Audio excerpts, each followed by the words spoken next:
The Ultimatum, the Grand Assembly Hall of the Galactic Council, had stood for 12,000 years, a monument to diplomatic superiority and civilized discourse. Its crystalline walls had witnessed the rise and fall of empires, the negotiation of treaties that shaped star clusters, and the careful maintenance of order across 700 inhabited systems. Today, those ancient walls would witness something unprecedented, a species that refused to bow. Ambassador Wei Chun of Earth stood in the accused circle, a simple human in a plain black suit, surrounded by the council's most powerful members. Above him, the hierarchs sat on floating platforms arranged in ascending tiers, each position carefully calculated to demonstrate political weight. The Kathak matriarch loomed highest, her chitinous form gleaming under the hall's bioluminescent light. To her left, the Vex Collective's hive mind representative pulsed with coordinated thought. To her right, the ancient sorrow singer of the melodic Imperium hummed frequencies that translated as smugness. Human Ambassador Chun, the matriarch's translator, rendered her clicks and whistles into flat galactic standard.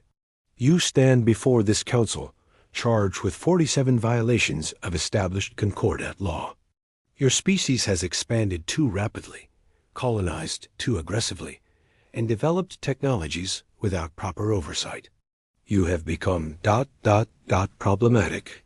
Chun said nothing. He simply adjusted his tie and waited, his expression neutral.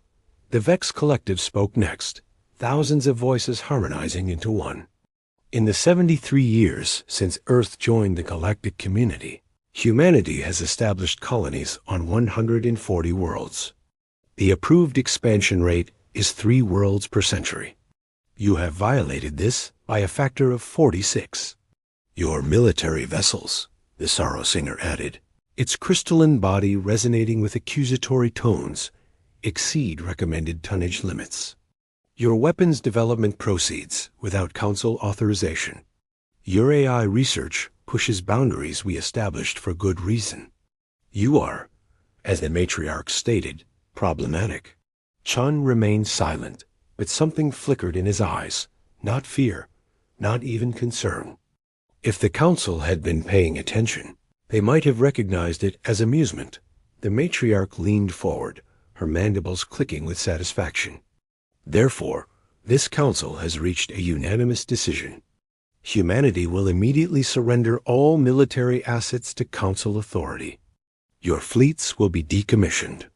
Your colonies beyond the first 10 will be placed under council administration. Your homeworld will accept permanent council observers with full veto power over your government's decisions. You have 30 standard days to comply. The silence that followed was absolute. 700 species representatives watched the lone human, expecting shock, outrage, or desperate negotiation. Instead, Chun began to laugh. It started as a quiet chuckle, barely audible. Then it grew a genuine, deep-belly laugh that echoed through the ancient hall. Chun bent forward slightly, one hand on his stomach, tears forming at the corners of his eyes. The sound was incongruous, almost obscene in the solemn chamber. Silence. The matriarch's translator couldn't quite capture her outrage. You dare mock this council? Chun straightened, wiping his eyes. Oh, I'm sorry. I'm sorry. It's just another chuckle escaped. 47 violations. Surrender our fleets. Council observers. He shook his head, grinning. You actually believe you can enforce any of this? The Vex Collective's thousands of voices rose in dissonance. Your arrogance confirms every concern we have raised. Humanity's psychology is incompatible with civilized governance. You respond to authority with contempt. Not contempt, Chun said, his smile never wavering. Amusement. There's a difference. He walked slowly around the accused circle, hands clasped behind his back. See? I've been coming to these council sessions for 5 years now. 5 years of watching you debate, negotiate, and congratulate yourselves on your wisdom. And in all that time, I've learned something important about the Galactic Council. He stopped, looking up at the assembled representatives. You've forgotten what real power looks like. The Sorrow Singer's harmonics shifted to anger. We represent 700 species. We command fleets that number in the millions. Our combined industrial capacity exceeds. You represent bureaucracies, Chun interrupted. You command fleets designed by committee. Your industrial capacity is spread across hundreds of systems, each with their own interests, their own politics, their own petty grudges. He pointed upward at the hierarchs. You're not an empire. You're a homeowners association with delusions of grandeur. The hall erupted. Representatives across hundreds of platforms shouted, buzzed, hummed, and transmitted their outrage. The matriarch hammered her platform's resonance pad, calling for order. You will show respect, she demanded, or we will add insult to diplomatic authority to your charges. Charges? Chun's laugh returned, sharper now. You keep using that word. Let me explain something about human law. Charges require the ability to enforce consequences. So let me ask you directly, matriarch. What happens if Earth refuses your ultimatum? The Kathak matriarch's mandibles spread in what her species considered a threatening display. Then the Council will implement corrective action. Economic sanctions. Trade blockades. If necessary, military intervention to protect the greater galactic community. Military intervention, Chun repeated slowly. Against Earth. Against humanity. He nodded thoughtfully. How many ships would you send? The Vex Collective answered. Sufficient force to ensure compliance. Preliminary analysis suggests a combined fleet of 10,000 warships would provide adequate deterrent. 10,000, Chun said. From 12 species, I assume? The ones with actual military capability rather than just council votes? The composition of any corrective force is not your concern, the matriarch said. Actually, it is. Because I need to know how many ships to tell Earth. They'll be disabling. Chun's smile had vanished now, replaced by something colder. Let me share some information with you, Council. Information you should have gathered before making threats. He touched his wrist, projecting a hologram into the center of the chamber. This is the Ross 128 incident from 3 years ago. Remember it? When the Zeller hegemony claimed Ross 128 was in their expansion sphere and sent a fleet to discourage human colonization? The hologram showed a battle brief and one-sided. 30 Zeller warships engaged 3 human destroyers. Within 18 minutes, all 30 Zeller ships were disabled, their crews unharmed, but their vessels completely non-functional. The human ships had taken no damage. The Zeller called it a technological malfunction, Chun continued. A coincidence that all 30 ships suffered simultaneous system failures.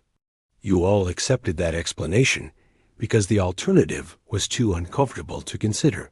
He changed the hologram. This is the Barnard Star Trade dispute 2 years ago, when the Quillen Protectorate tried to blockade our colony with 47 ships. Another battle. Another impossibly swift conclusion. Sensor malfunctions, the Quillens claimed. All 47 ships just happened to lose targeting, navigation, and weapons control at the exact same moment. Chun switched the hologram again. Gliese 876, 18 months ago. 72 ships. Same result. Are you noticing a pattern, Council? Asterisk, the hall had gone quiet again, but this time the silence carried weight. Here's what you failed to understand about humanity, Chun said softly. We don't expand rapidly because we're aggressive. We expand rapidly because we can. We don't develop new technologies without oversight because we're reckless. We develop them because we're good at it. And we don't follow your recommended limits because, and I want you to understand this clearly, we don't need to. The matriarch's translator struggled with her response. You cannot believe humanity can stand against the entire Galactic Council. I don't believe it, Chun said. I know it. Because unlike you, I've seen what human military actually looks like. You've seen our merchant marine and our colony defense forces. You've watched us carefully stay within your sight lines, let you feel superior, let you think you understand us. His expression hardened. You don't. He began walking toward the exit. So here's Earth's counteroffer, Council.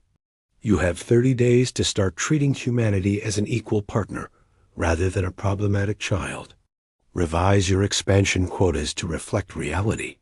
Update your technology sharing agreements to be genuinely reciprocal. And most importantly, never ever threaten us again. And if we refuse?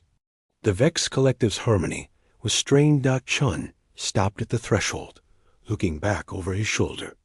Then, on day 31, you'll discover exactly how problematic humanity can be. Send your 10,000 ships if you want. Send 100,000. Hell, send everything you have. That cold smile returned. We'll still be here when the dust settles. Will you? He walked out, leaving 700 species in stunned silence. The matriarch eventually found her voice. Assemble the corrective fleet. In 30 days, humanity will learn humility. But in the empty accused circle, Chun's laughter seemed to echo still. Asterisk the Arrivi Latio in day 30 arrived with the cold precision of a countdown. At the edge of Sol System, space twisted and rippled as 12 species. Finest warships emerged from FTL. The corrective fleet was magnificent 10,000 vessels, representing the Council's military might, from the massive Kathak dreadnoughts to the swift Quillen interceptors.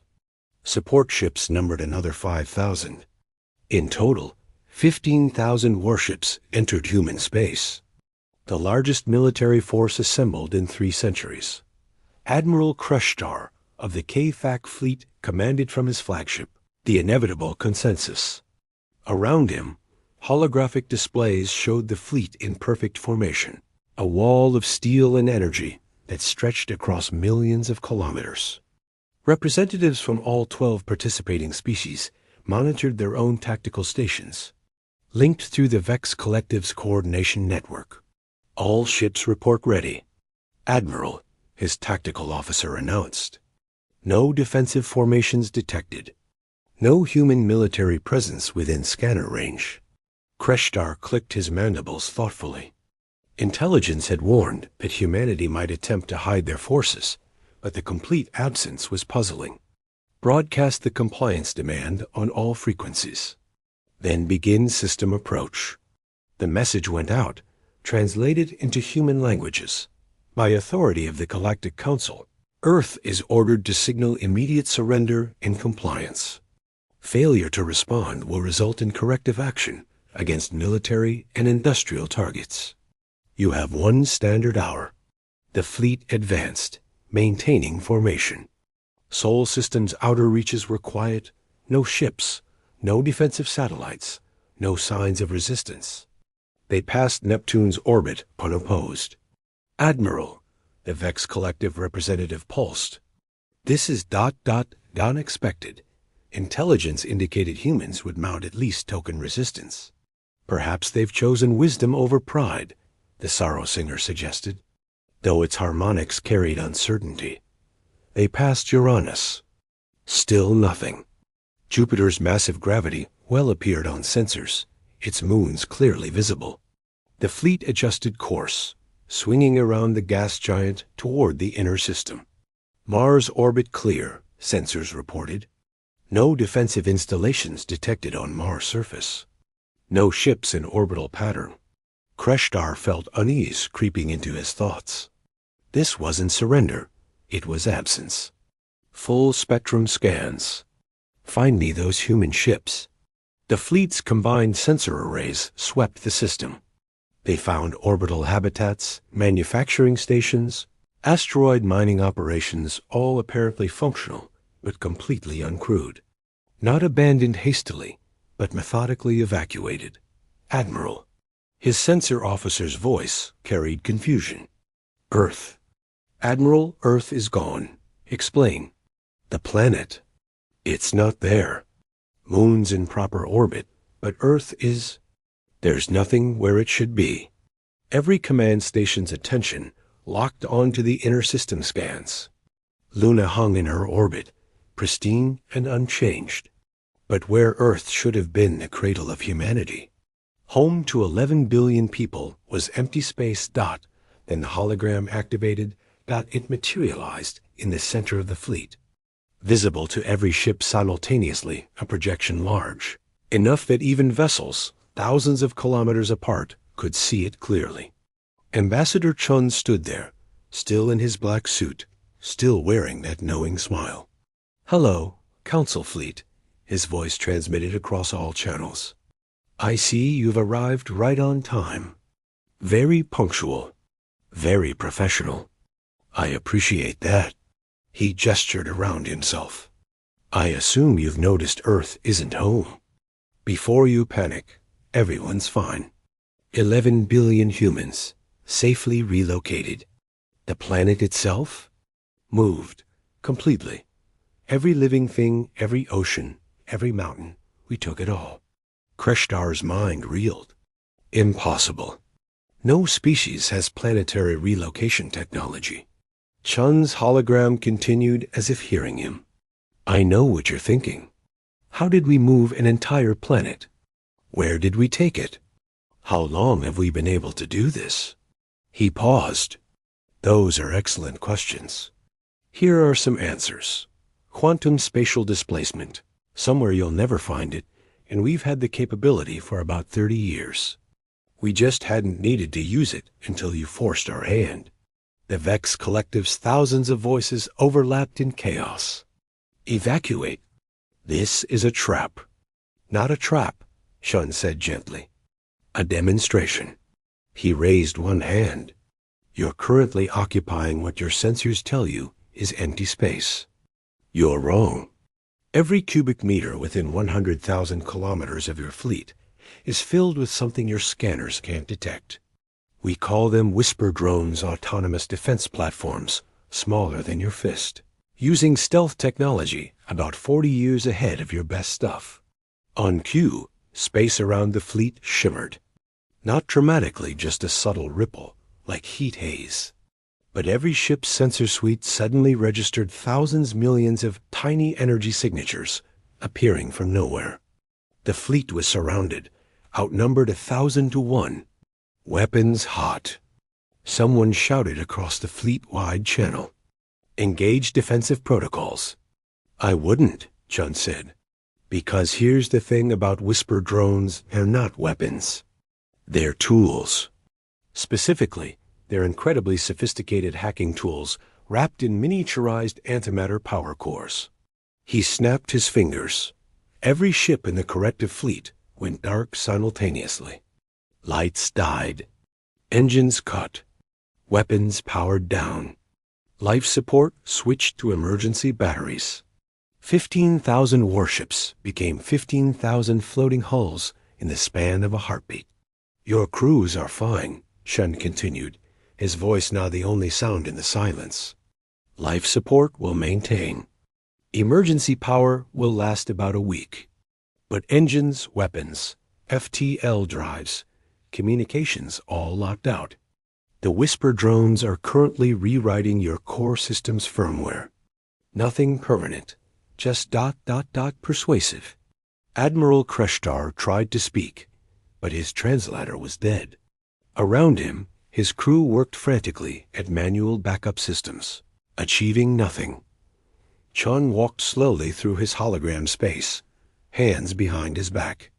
Let me explain what's happening right now across your fleet. Every ship's computer core is receiving the same message in its base code. Hostile action against Earth is no longer possible. Your ships won't fire on human targets anymore. They won't accept those orders. They've been ... educated. The hologram paused, and Chun's expression lost all humor. Now let me explain what didn't happen. We didn't destroy your ships, didn't kill your crews, didn't humiliate your warriors. You came here ready for battle, and we could have given you one. But we chose not to. Do you understand why? He leaned forward, as if sharing a secret. Because humanity doesn't want to be your enemy. We never did. We wanted to be partners, equals, contributors to something larger than ourselves. But you couldn't see us as anything except a problem to be managed. So we had to teach you a lesson. Behind Chun, another image appeared, whole and beautiful, orbiting a yellow sun that wasn't Sol. Home is safe. Our people are safe. And they'll stay that way.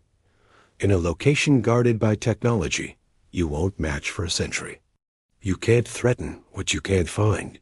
The hologram shifted, showing the whisper drones dissolving, flying apart like a swarm of metal insects, vanishing back into stealth. In about 30 seconds, your ships will reboot. Everything will work normally, again, engines, weapons, all of it. Except for that one little restriction about attacking humans. That stays. Chun smiled again, but it was gentler now. Consider it a safety feature we've installed. For your protection as much as ours. Here's what happens next, he continued. You go home. You tell the Council exactly what happened here. And then humanity and the Council are going to have a very different conversation than the one we had 30 days ago. The hologram shifted one final time, showing not a throne or a weapon, but a conference table with chairs. We're going to negotiate a new treaty, one between equals. No ultimatums, no threats, no supervision. Just mutual respect and genuine cooperation. You'll accept this because, he gestured at the disabled fleet, because this is us being gentle. And you really don't want to see what humans look like when we're not. Chun's expression softened. But I want you to understand something, Council. We don't want war.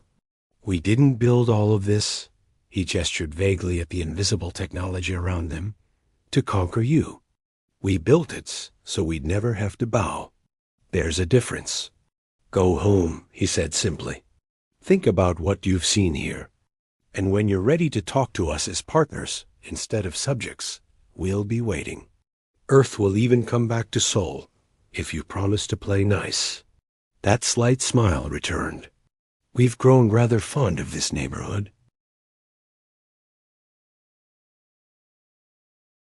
The hologram began to fade. Oh, and one more thing. The Galactic Council? As of now, it's dissolved. Not by force, but by obsolescence. You can keep meeting, keep voting, keep pretending you speak for the galaxy. But everyone out here will know the truth. Chun's image was nearly transparent now. The old order ended today. Welcome to humanity's galaxy. We promised to be more reasonable landlords than you were. The hologram vanished. 30 seconds later, exactly as promised, power flooded back into 15,000 ships. Engines hummed. Lights blazed. Crews stared at their stations in disbelief, running diagnostics that confirmed everything worked perfectly, except for one impossible restriction buried in their core code. Admiral Kreshtar sat in his command chair, mandibles slack. Around him, his officers waited for orders that didn't come. What orders could he give? Return and report defeat without a single shot fired? Attempt retaliation and prove humanity's point? Plot course for Kathak space, he finally said. Best speed. And broadcast to the fleet. No one speaks of this outside official channels until Council decides how to proceed. But he knew it was futile. 15,000 ships, dozens of species, thousands of witnesses. The story would spread. By the time they reached Council space, every system would know. Humanity had laughed at the Council's ultimatum. Then they'd proven that laughter was justified.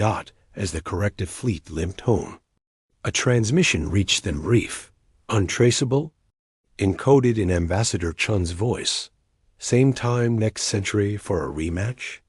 In his quarters, Admiral Kreshtar did something no Kadak had done in military service before. He laughed. It was a bitter sound, but laughter nonetheless. Somewhere in a star system humanity would never reveal. On an Earth that had crossed impossible distances. Wei Chun stood on a balcony overlooking Shanghai's relocated skyline. Behind him, his aide approached nervously. Ambassador, military command is asking what we do if the council actually refuses negotiation. Chun sipped his tea, watching the sunset reel, not holographic, even in their new home. They'll negotiate. They have no choice. We've shown them what we can do. Now they need to see what we choose not to do. He smiled. That's always been humanity's real superpower. Not the technology, not the weapons. The restraint. And if they test that restraint? Chun's smile didn't waver, but his eyes went cold. Then they'll learn why every human ship we build has a name. He turned to face his aide. They're not called warship or battle cruiser. They're called mercy, patience, last warning. He set down his teacup. And if those names don't work, we have others waiting. Regret, inevitability. I told you so. The aide laughed nervously. Humans name ships to communicate with enemies? No, Sean said softly. We name ships to remind ourselves who we are, what we're capable of, and why we choose restraint over revenge. He looked back at the sunset. The council will figure that out eventually. And when they do, we might actually build something beautiful together. Across the galaxy, the old order was crumbling. In the Grand Assembly Hall, 700 species argued about response, about retribution, about saving face. But in the quiet spaces between their shouting, a new understanding was emerging. Humanity hadn't conquered them. They'd simply stopped pretending to be small dot, and that changed everything.